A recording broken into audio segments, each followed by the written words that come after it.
আল্লাহ হাবিব সাল্লাল্লাহু আলাইহি ওয়াসাল্লাম মসজিদে নববীর ভিতরে যখন ঢুকলেন, দুই কাতারে একদল সাহাবায়ে কেরাম আনসারী তারা বসে বসে আনন্দ ফুর্তি করে।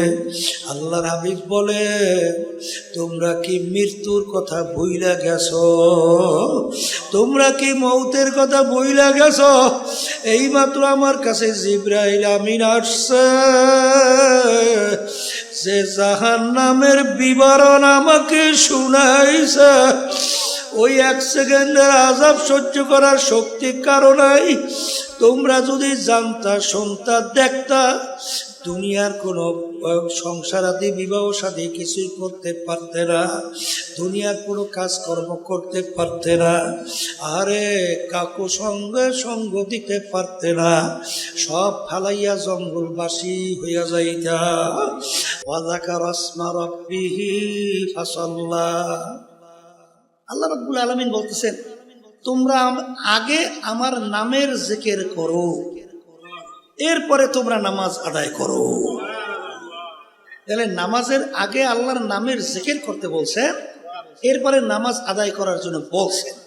একই কোরআনুল কারীম আয়াত শুনাইছি না অন্য কিছু শুনাইছি? হ্যাঁ, এই কথা কে বলছে? ওয়াযাকারা ইসমা রাব্বিহি, আগে আমার নামের জিকির করো, এরপরে তোমরা নামাজ আদায় করো। আর মালিকের নাম কি? আল্লাহ আল্লাহ আল্লাহ আল্লাহ আল্লাহ আল্লাহ আল্লাহ। এই জিকির করার পরে যখন আপনি নামাজের ভিতর দাঁড় হবেন, দেখবেন তখন নামাজের ভিতরে আল্লাহর খেয়াল আসবে। কথা ঠিক কিনা? ওদিকে নামাজ তো অনেকে পড়ে, ঠিক মসজিদের ভিতরে ঢুকছে, কখন নামাজে দাঁড় হইছে, কখন রুকুতে গেছে, কখন সেজদায় গেছে, কোন সময় তাশাহুদ পড়ছে, কোন সময় দুরূদ শরীফ পড়ছে, কোন সময় দোয়া পড়ছে, কোন সময় তাসবিহ আদায় করছে, এই দেখছি দাঁড়াইছে, এর মধ্যে নামাজ শেষ। আছে না নাই? আছে না নাই? এই এরকম হাজার রাকাত নামাজ পড়লে লাভ হয়। নামাজের ভিতরে আল্লাহর সঙ্গে কথোপকথন হয় না কিনা? হয় না? যখন বান্দাবান্দি নামাজের ভিতরে তেলাওয়াত করে, আলহামদুলিল্লাহি রাব্বিল আলামিন, আমার মালিক উত্তর দেয়, হামেদানি আব্দি, হে আমার বান্দাবান্দি তোমরা বড় আমার প্রশংসা করলা।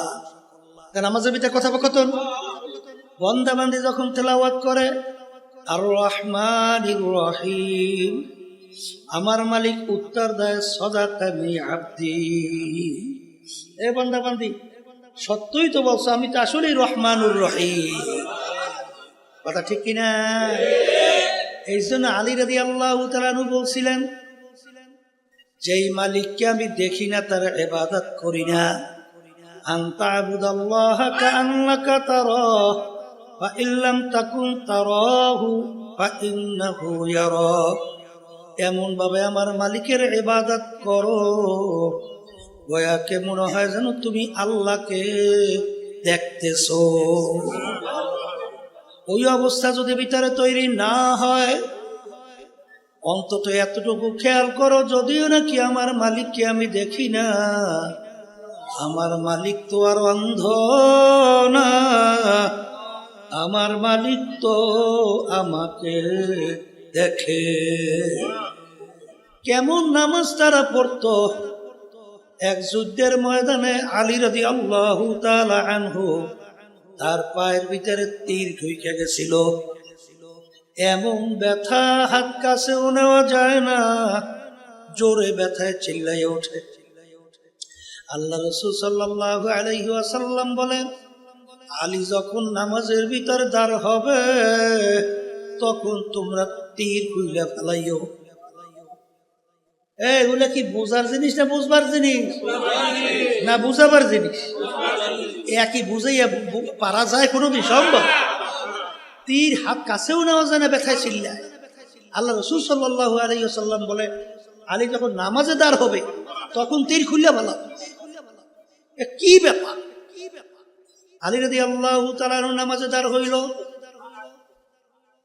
তীর ধইরা টানে, আলী রাদিয়াল্লাহু তাআলা আনহু কোনো খবর নাই, কোনো খবর নাই।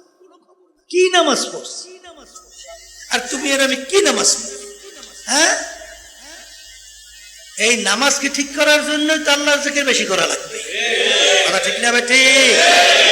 আল্লাহর ভয় ভিতরে পয়দা করার জন্য আল্লাহর জিকির বেশি লাগবে, কথা কয় না? যখন বান্দা বান্দে জিকির করে সুবহানাল্লাহ, আলহামদুলিল্লাহ, আল্লাহু আকবার, কি করে কি করে না?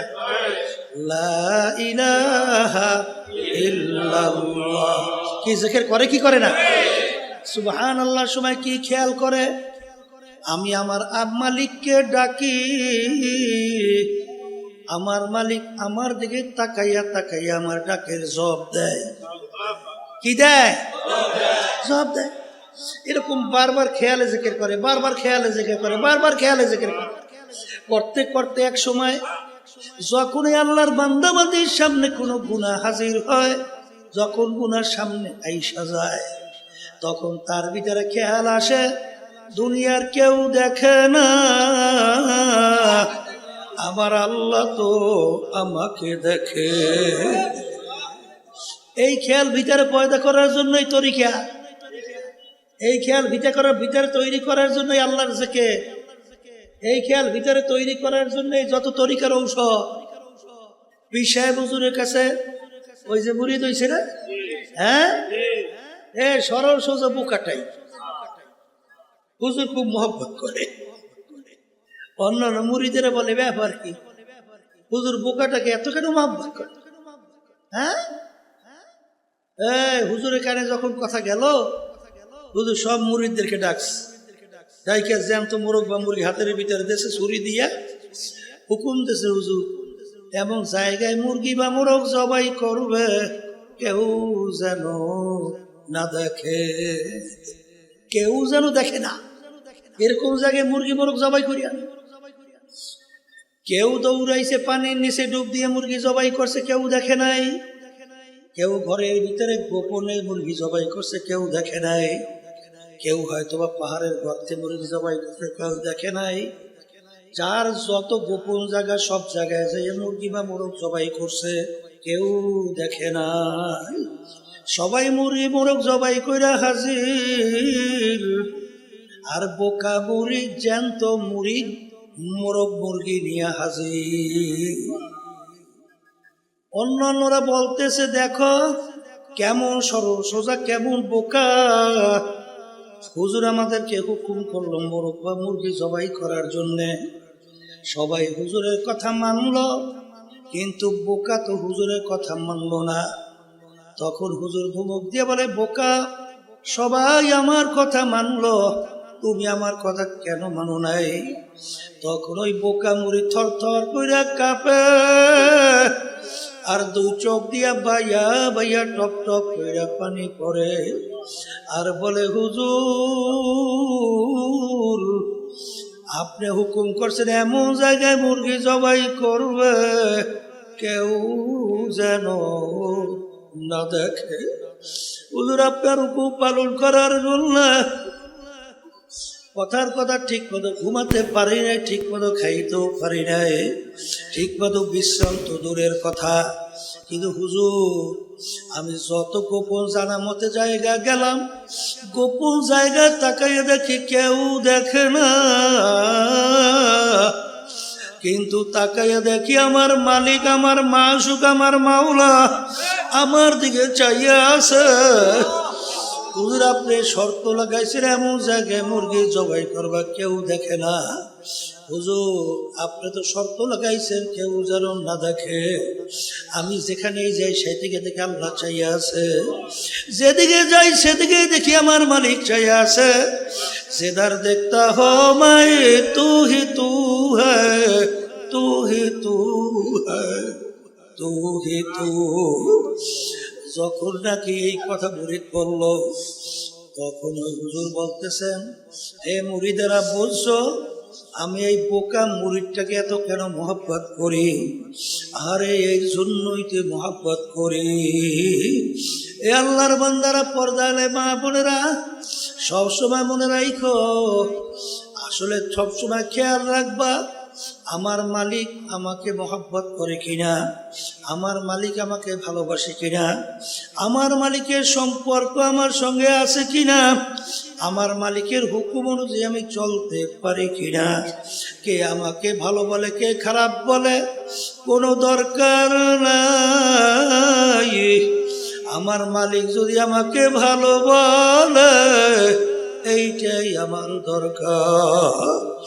এইটা সবসময় লক্ষ্য রেখে যদি চলতে পারো, আল্লাহর ফজলও করবে। দেখবা আল্লাহর ফজলের তরিকার নেয়ামত অল্প সময়ের ভিতরে আল্লাহ দান করবে।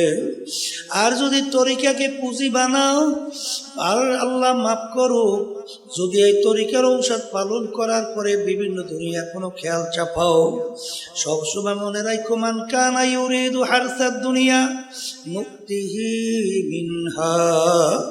আল্লাহ রাব্বুল আলামিন বলেন, তোমরা যদি আমার কাছে দুনিয়া চাও, আমি তোমাকে দুনিয়া দিয়া দেব। ওমা লাহু ফিল আখিরাতি মিন খালাক। যে কিয়ামতের ময়দানে আর তুমি আমার কাছে কিছু পাবা না। কিয়ামতের ময়দানে হাদিসের ভিতরে আসছে, আল্লাহ রাব্বুল আলামিন সর্বপ্রথম শহীদদেরকে প্রশ্ন করবেন, তুমি আমার কাছে কি নিয়ে আসছো? শহীদ বলবে, মালিক তোমার দ্বীনকে বুলন্দ করার জন্য জিহাদ করতে করতে শাহাদাতের দরজা নিয়ে আসছি। ইন্নাল্লাহা লা ইয়ানজুরু ইলা সুওয়ারিকুম ওয়া আ'মালিকুম ওয়ালাকিন ইয়ানজুরু ইলা নিয়াতিকুম ওয়া কুলুবিকুম, আও কামা ক্বালা আলাইহিস সালাতু ওয়াস সালাম। আল্লাহ রাসূল সাল্লাল্লাহু আলাইহি ওয়াসাল্লাম বলেন, আমি শুধু বান্দা বান্দির বাহ্যিক আমলের দিকে তাকাইয়া থাকি না, আমি বান্দা বান্দির দিলের দিকে তাকাইয়া থাকি। ওর এই কাজটার উদ্দেশ্য কি? আরে তুমি যে উদ্দেশ্য যুদ্ধ করছো, তোমার অন্তর্জাত সম্পর্কে আমি জানি। তোমাকে মানুষ যোদ্ধা বলবে, তুমি যদি বিজয় লাভ করতে পারতা, তাইলে তোমার তো বীর বলবে, খেতাব দেব, মুক্ত বক্সব। আহারে হয়তোবা গনিমতের মাল তুমি পাবা। আহারে বিভিন্ন ধরনের বিভিন্ন কাজই বলবে, আরে এটা তোমার দুনিয়া পাওয়া হয়ে গেছে, আমার কাছে আর কিছু পাবা না। ও ফেরেশতারা ফাগুল্লু, ওদেরকে বান্ধা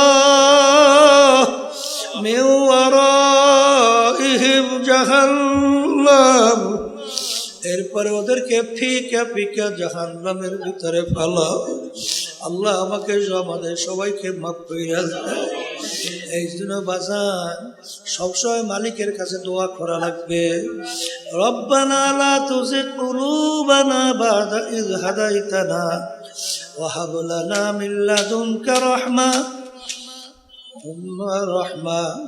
আল্লাহ আল্লাহ মালিক, রব্বানা লা তুযিগ কুলুবানা বা'দা ইয হাদাইতানা ওয়া হাব লানা মিন লাদুনকা রাহমা। মালিক, ইন্নাকা লা তুখলিফুল, রব্বানা লা তুখলিফ, ইন্নাকা আনতাল ওয়াহ্হাব। মালিক, তুমি আমাকে হেদায়েত নসিব করার পরে, দ্বীনের সহি বুঝ দান করার পরে, দয়া মায়া করে তুমি আমাকে গোমরাহ কইরো না। এই জন্য সবসময় মাওলার কাছে দোয়া করা লাগবে। আল্লাহর ওলিদের ইতিহাস পড়লে দেখবেন সবসময় মালিকের কাছে দোয়া করতো। তাআত তৌফিক তাআত হামজাতু ইয়ামানাত ওয়া ইজাবাত হামজাতু। এ আমার দয়ার মালিক, তুমি যদি আমার উপরে দয়ার নজরে, রহমতের নজরে না তাকাও, মালিক আমার কোনো উপায় নাই। তুমি যদি টাইম দিয়ে তোমার কুদরতি কোলের ভিতরে জায়গা না দাও, মালিক আমার কোনো উপায় নাই। ইমাম গাজ্জালী রাহমাতুল্লাহি আলাইহি লেখেন, বান্দা বান্দির ভিতরে মালিকের মধ্যে 500 বছরের রাস্তা আল্লাহ পর্দা আছে বাজার 70,000-এর ভিতরে নূরের পর্দা এক পর্দা পার হইতে 500 বছরের মতো সময় লাগবে কেউ কোনোদিন আল্লাহ পর্যন্ত পৌঁছার সম্ভব না কিন্তু যেই আল্লাহর বান্দা বান্দির প্রতি আমার মালিকের রহমতের নজর আইসা যায় মুহূর্তের ভিতরে বান্দা বান্দি 70,000 নূরের পর্দা পার হইয়া আমার মালিকের সঙ্গে বান্দাবাদী সম্পর্ক তৈরি হয় এই জন্য আমার বাজানদেরকে বলবো পর্দার আড়ালের মা বোনেরা শুনতেছেন কুল্লু নাফসিন যায়িকাতুল মাউত বাজান প্রত্যেকটা জানদার একদিন না একদিন তার মৌতে শরাব পান করা লাগবে ওয়ালাউ কুনতুম ফি বুরুজি মুশাইয়াদা শক্ত পাথরের পাহাড় কাইটা লুকাইলো সেখানে মালাকুল মউত মরণ যেহেতু লাগবে বাজান মামলা কিন্তু দুইটা একটা হলো আখেরাতের মামলা আর একটা হলো দুনিয়ার মামলা আর দুনিয়ার মামলায় ম্যাজিস্ট্রেট কোর্টে মানুষ যদি ঠগে আবার জজ কোর্টের ভিতরে আপিল কইরা জিতবার আশা করতে পারে জজ করে ঠকলে হাইকোর্ট সেখানে ঠকলে সুপ্রিম কোর্ট সিঙ্গেল বেঞ্চ সেখানে ঠকলে সুপ্রিম কোর্ট ফুল বেঞ্চ সেখানে ঠকলে প্রেসিডেন্ট কোর্ট সেখানে ঠকলে আন্তর্জাতিক কোর্ট এরকম ধাপ বাই ধাপ অনেক বাজান আপিলের সুযোগ আছে কিন্তু কবরের যাত্রীরা তোমার আমার সামনে আখিরাতের 5টা মামলা দাঁড় হইয়া আছে এই মামলায় যদি খোদার কাছে একবার কেউ ঠগ আর দ্বিতীয়বার দুনিয়াতে এসে আপিল কইরা জিতবার কিন্তু আর আশা নাই মৌতের মামলা কবরের মামলা কিয়ামতের ময়দানের মামলা মিজান পুলসিরাতের মামলা বাজান আল্লাহু আকবার আজকে দুনিয়ার মামলায় মানুষ পড়লে মামলা জেতার জন্যে মামলা থেকে পরিত্রাণ পাওয়ার জন্যে উকিলের কাছে দৌড়ায় বাজান কত টাকা পয়সা খরচ এরপরে কষ্টের কোনো শেষ নাই এরপরে দেখবা অনেক সময় মামলায় যদি জেল হওয়ার সম্ভাবনা থাকে তার চেহারা কালো ঠিক মতো খাওয়াও নাই ঠিক মতো ঘুমও নাই ঠিক মতো বিশ্রামও নাই যদি জিজ্ঞাসা করে ব্যাপার কি আপনার মুখ এত কেন মলিন কলে শোনো নাই আমি মামলায় পড়ছি শুনছি কলে তাহলে এত অস্থির কেন কলে জেল হওয়ার সম্ভাবনা তখন যদি বলো জেল হইলে কি হয় জেলের ভিতরে খাইতেও দেয় শুইতেও দেয় আহারে আর কোনো অসুবিধা তো তেমন নাই তাহলে জেলের কথা শুই না কেন এত ভয় বলে ভাই সব ঠিক আছে কিন্তু স্বাধীনভাবে চলা যায় না এই জন্য অস্থির চিন্তায় কিন্তু এ মুসলমান হে ইমানদার যারা মরবা কবরে যাব যারা আল্লাহকে বিশ্বাস করো আখিরাতকে বিশ্বাস করো বেহেশত জাহান্নামকে বিশ্বাস করো খোদার কাছে এই মামলায় যদি একবার ঠগ আমার মালিক যে জেলখানা তৈরি কইরা রাখছে ওই জেলখানা দুনিয়ার কোনো জেলখানা না ওই জেলখানা এত ভয়াবহ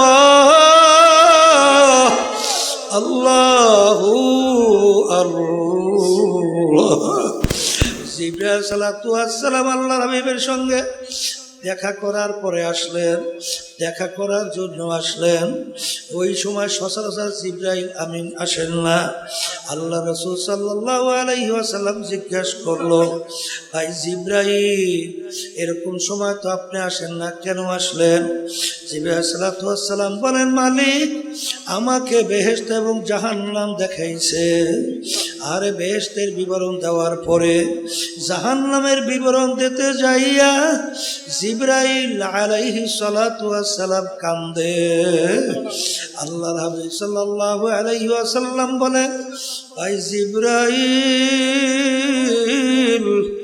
আপনি তো আমার মালিকের নৈকট্যের সম্মানিত ফেরেশতা, আপনি কেন কাঁদতেছেন? জিবরাইল আলাইহিস সালাম বলেন, হে আল্লাহর রাসূল সাল্লাল্লাহু আলাইহি ওয়াসাল্লাম, আখারে ইবলিস তো মাওলার নৈকট্যের সম্মানিত ছিল, ইবলিসের ব্যাপারে আমার মালিকের কি হুকুম হইল? হারুত মারুত তো মাওলার ফেরেশতা ছিল, তাদের ব্যাপারে আমার মালিকের কি হুকুম হইল? আমার তো জানা নাই, আমার ব্যাপারে আমার মালিক কি হুকুম দেবে? এই জন্য আমি কান্দি। এই কথা বলার পর আল্লাহ রাসূল সাল্লাল্লাহু আলাইহি ওয়াসাল্লাম তিনিও কান্নায়। আল্লাহ আমাকে আমাদের সবাইকে মাফ কইরা দেন। আল্লাহ রাসূল সাল্লাল্লাহু আলাইহি ওয়াসাল্লাম তিনি অল্প বয়সে তার দাড়ি মোবারক পাইকে গেল, পিঠ মোবারক গুজা হয়ে গেল। সাহাবায়ে কেরাম বলে, আল্লাহর রাসূল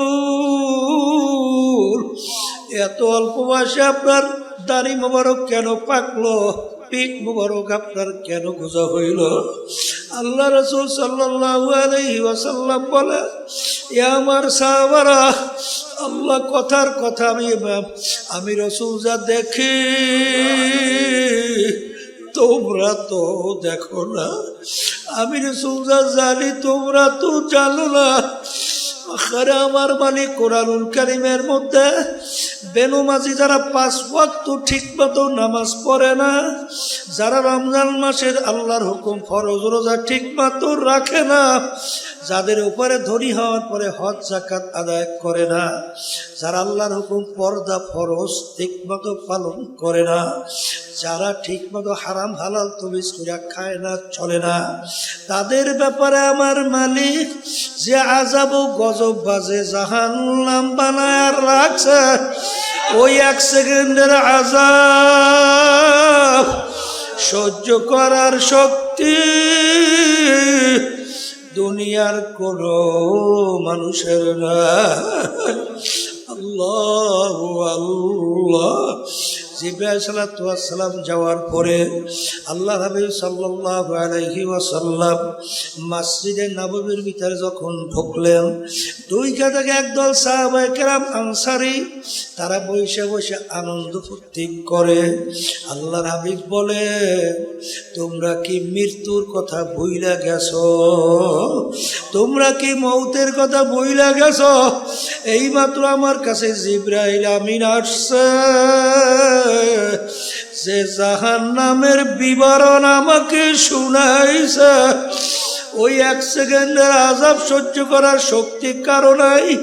তোমরা যদি জানতা, শুনতা, দেখতা, দুনিয়ার কোনো সংসার আদি বিবাহ সাথে কিছুই করতে পারতে না, দুনিয়ার কোনো কাজকর্ম করতে পারতে না, আরে কাকু সঙ্গে সঙ্গ দিতে পারতে না, সব ফালাইয়া জঙ্গলবাসী হইয়া যাইতা। আল্লাহ রাব্বি যখন সাহাবায়ে কেরামদেরকে ভয় দেখায়, আল্লাহ রাব্বুল আলামিন বলেন, আমার হাবিব, আপনাকে তো আমার বান্দা বান্দীদেরকে শুধু ভয় দেখাবার জন্যই পাঠাই নাই, আপনাকে আমি পাঠাইছি বাশীর ওয়া নাযীর, ভয়ও দেখাইবে, আবার বেহেশতের সুসংবাদ দান করবে, সুসংবাদ দিবেন, ভয়ও দেখাবেন। আপনি আমার বান্দাদেরকে কেন ভয় দেখান? শুধু এই যে আমার বাজানদেরকে বলবো, পইরা দেখো ইতিহাস। এরপর থেকে আল্লাহ রাসূল সাল্লাল্লাহু আলাইহি ওয়াসাল্লাম যতদিন দুনিয়াতে বাইচা ছিল, একবারও জোরে মুখ কইরা কা জোরে শব্দ কইরা আর জীবনে একবারও হাসে না। বাজার আসলে আল্লাহু আকবার, সাহাবায়ে কেরামদের ঈমান কেমন ছিল, তোমার আমার বিশ্বাসটা কেমন? তা মরণ যেহেতু লাগবে, মরার পরে কিন্তু দল দুইটা ছাড়া হবে না, ফারিকুন ফিল জান্নাতি ওয়া ফারিকুন ফিস সাঈর। কারা জান্নাতে যাবে, কারা জাহান্নামে যাবে। আমার মালিক কিন্তু তার রাসূলকে পাঠাইছেন, ওমা আরসালনাকা ইল্লা রাহমাতাল লিল আলামিন। দুনিয়াতে শান্তি আখেরাতে মুক্তি। বাজার এই শান্তির দূত হিসেবে পাঠাইছেন। একটু পরীক্ষা কইরা দেখো, যারা দুনিয়ার মধ্যে আল্লাহ রাবি সাল্লাল্লাহু আলাইহি ওয়াসাল্লামের নীতি আদর্শ অনুযায়ী ব্যবসা করো, সংসারাদি করো, রাজনীতি করো, অন্যান্য কাজকর্ম করো, দেখবা তার ভিতরে মালিক এমন শান্তি রাখছে। আরে দুনিয়াদার যারা আল্লাহর হুকুম নবীর তরিকা অনুযায়ী দুনিয়ার কার্যক্রম চালায় না, যত বড় সম্পদের মালিক হোক, ওদের অন্তরও কিন্তু ওই শান্তি আল্লাহ দেয় না। আমার বাজানদেরকে বলবো, আর যদি আল্লাহর হুকুম নবীর তরিকা অনুযায়ী যেই নীতি আদর্শ নিয়ে আল্লাহর হাবিব আসছে, এইটা যদি ঠিক মতো মানতে পারো, আখিরাতে আল্লাহ রাব্বুল আলামিন এমন সম্মানিত করে উঠাবে।